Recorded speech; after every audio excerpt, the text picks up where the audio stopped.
this is a reality. It And I know strengthens for the myself, relationships. I know for Because it gives us myself, like insight into people's lives, right? Daily lives. Yeah. yeah, I know for myself, coming into the pandemic, my mental health challenges definitely changed.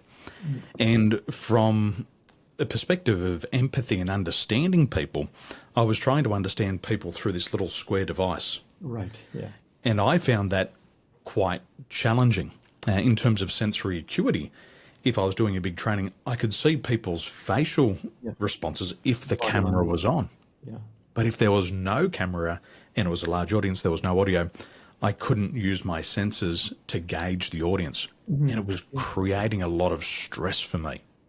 So I assumed that my mental health was affected, but I'm assuming that since we've shifted to remote work, other people's mental health must also be getting affected.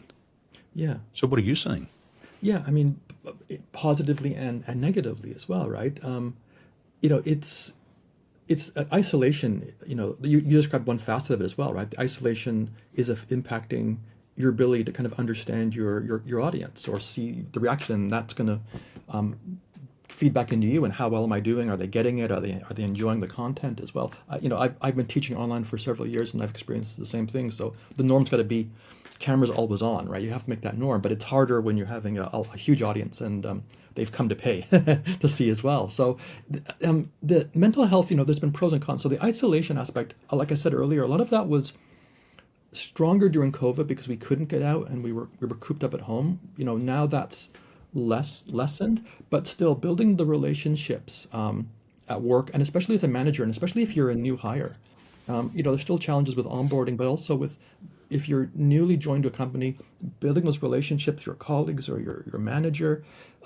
It's ultimately up to the kind of the people leaders to kind of you know, up their game in terms of communication. And I like to say over communicate. And that doesn't mean just more communication, but that helps.